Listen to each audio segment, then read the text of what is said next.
सतनाम शाह बंदगी। सभी भक्त आत्माओं को, सभी साधु संत समाज को पूर्ण ब्रह्म परमात्मा का स्वरूप ज्ञान यहाँ से इस वाणी के माध्यम से आपको पता चलेगा। सदगुरु कबीर साहब के आदेश इस वाणी के माध्यम से आप समझेंगे पूर्ण ब्रह्म परमात्मा कैसा है, और आपको यह वाणी बहुत कुछ जानकारी देगी जिससे आपके आंखों के पर्दे खुल जाएंगे। सदगुरु गोरखनाथ से कहते हैं, अवधूषो निज पीवे हमारा, सो निज पीवे हमारा, अवधूषो निज पीवे हमारा। गोरखनाथ से साहिब कहते हैं कि हे गोरखनाथ, हमारा परमात्मा कौन है सुनो। नहीं पिता बाबा न माता जाया, नहीं कोई सिर जनहारा, नारी पुरुष तरुण नहीं बूढ़ा, नहीं किशोर नहीं वारा। यहाँ पर शायद परिचय दे रहे परमात्मा का। ना तो उसके पिता है कोई, और ना ही उसके बाबा है, ना कोई उसका माता, ना कोई उसे माता ने जन्म दिया है, और ना ही कोई उसका पालनहार है। ना वो नारी है, ना वो पुरुष है, ना वो बालक छोटा है, ना वो किशोर है। फिर साहब कहते हैं, नाशट दर्शन चार वर्णों में, नहीं आश्रम व्यवहार, साधक मौन सिद्धि तपसी नहीं, नहीं काछु करत आचार। अब यहाँ पर कह रहे ना तो उसको 6 शास्त्रों में कोई प्राप्त कर सकता है, ना 60 दर्शन 4 वर्ण में, यानी उसका कोई ऐसा धर्म भी नहीं है कि वैश्य क्षत्रिय शूद्र ब्राह्मण, ऐसा कोई उसका धर्म भी नहीं है, और ना ही उसके बनाए हुए किसी प्रकार के नियम है। नियम का मतलब ये होता है जितने नियम कर्म कांड बनाए गए हैं परमात्मा की प्राप्ति के लिए, सो सब कुछ वृथा है। आपको बताया गया है केवल गुरु ही आपका कल्याण कर सकता है। साधक कोई भी साधना करने की विधि, उसको प्राप्त करने के लिए कोई भी साधना विधि नहीं है, ठीक है। यानी उसे प्राप्त करना केवल सतगुरु के चरणों में रहना ही उसकी प्राप्ति है। यानी आपको वेदी गुरु की शरण मिल जाए तो ही भलाई है। कोई भी साधना या मौन रहना या सिद्धि करना या तपस्या करना, उसके लिए कोई भी नियम नहीं है। और दूसरी बात है कि वो भी ऐसा कुछ भी नहीं करता है। गगन धरन पवन नहीं पानी, नहीं चंद्र नहीं तारा, मेरे गुण सर गुण गुप्त न प्रगट, नहीं सूक्ष्म नहीं भारा। कहते हैं मैं गगन नहीं, धरन नहीं, पवन पानी नहीं, नहीं चंद्र, अर्थात यहाँ पर परिचय दे रहे कि मैं ये भी नहीं हूँ, गगन भी नहीं हूँ, धरणी भी नहीं हूँ, धरती भी नहीं हूँ, पवन पानी भी नहीं हूँ, निर्गुण सरगुण भी नहीं हूँ, गुप्त भी नहीं हूँ, प्रकट भी नहीं हूँ। यह परमात्मा का संदेश दे रहे कि ना तो गुप्त है, ना प्रकट है, ना निर्गुण है, ना सरगुण है, और ना ही वो सूक्ष्म है और ना ही वो भारी है। अच्छी तरह समझना। नहीं त्रिदेवे नाशो हम शक्ति, नहीं ओहंगे नहीं रारा, साहब कहते हैं ना तो वो त्रिदेव है यानी कि ब्रह्मा विष्णु महेश, ना तो सोहम शक्ति है, ना ही ओहम है और ना ही ररंकार है। ररंकार निरंजन का नाम यहाँ पर आ जाता है। फिर साहब परिचय देते हैं उस पूर्ण परमात्मा का। सबितातीत अचले अविनाशी, चरे अक्षरे से पारा, नहीं है ज्योति निरंजन माया, नहीं मन में मतवार। शब्दातीत, सत्य शब्द, तीत शब्द अंत में आया है, वह सत्य स्वरूप का नाम है, यानी सत्य शब्द। शब्दातीत यानी वह महाचेतन सार शब्द सत्य पुरुष परमात्मा। अचल यानी वो अविचल, चलायमान नहीं है।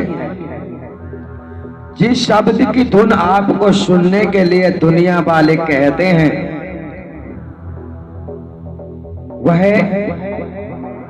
वो धुन नहीं है जिसे आप सुनते हैं, क्योंकि धुन चलायमान होती है, परंतु परमात्मा सत्ता का जो शब्द है वह चलायमान नहीं है।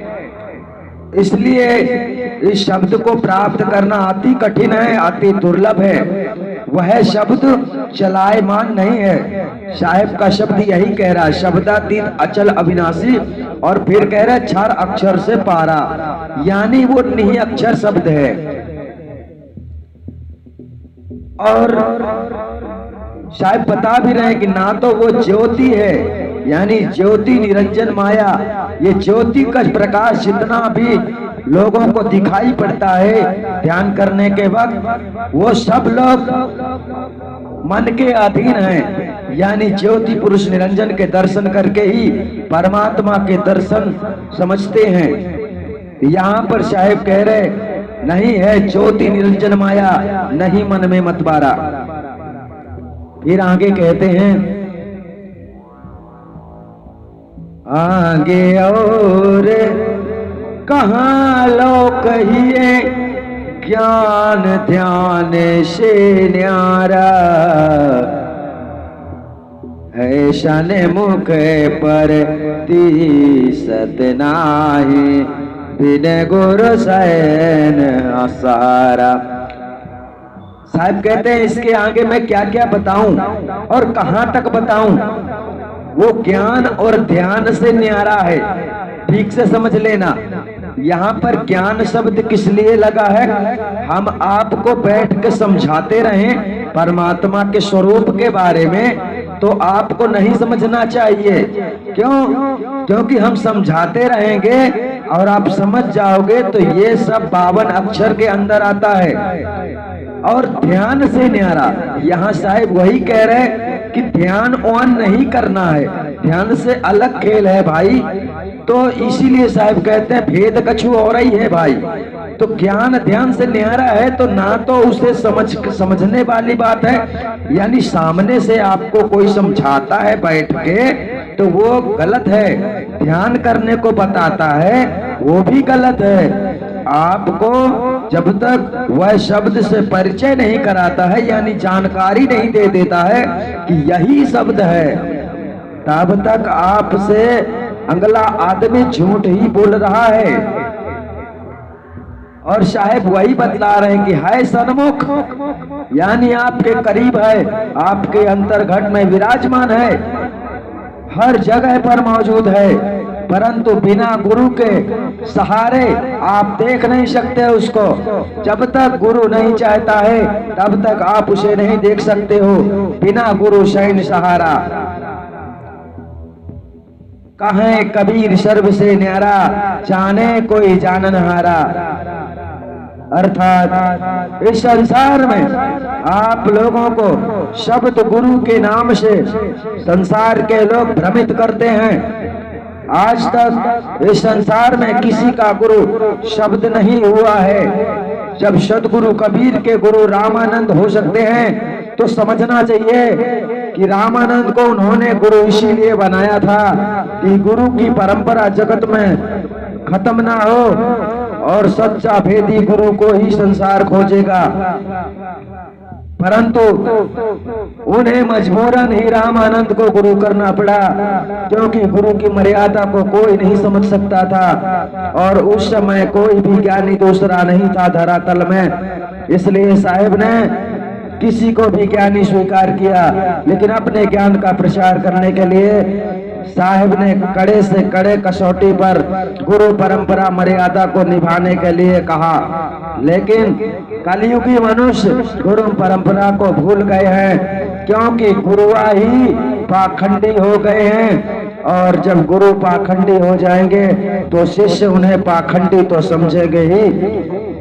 लेकिन आपको घबराने की आवश्यकता नहीं है। साहब यहाँ पर कहते हैं सन्मुख, मतलब पास में ही है परंतु दिखता नहीं है। बिना गुरु के हमारा सहन नहीं दिखता है, हमारी संधि का पता नहीं चलता है, यानी उसी शब्द का। फिर साहब कह रहे कहाँ कबीर सर्वसे न्यारा, सबसे न्यारा।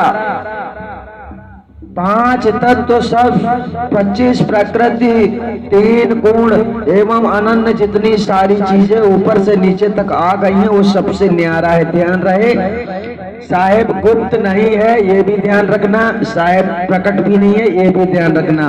प्रकट इसलिए नहीं है क्योंकि वो तुमको दिखाई नहीं देता है, गुप्त इसलिए नहीं है क्योंकि वो साकार रूप से मौजूद है। कहने का तात्पर्य है जो सामने ही है, आपको दिखता ना हो तो उसको जानना ही है कि वो कौन सी वस्तु है, और वह भेदी गुरु के अलावा आपको किसी भी प्रकार से जानकारी नहीं प्राप्त होती है।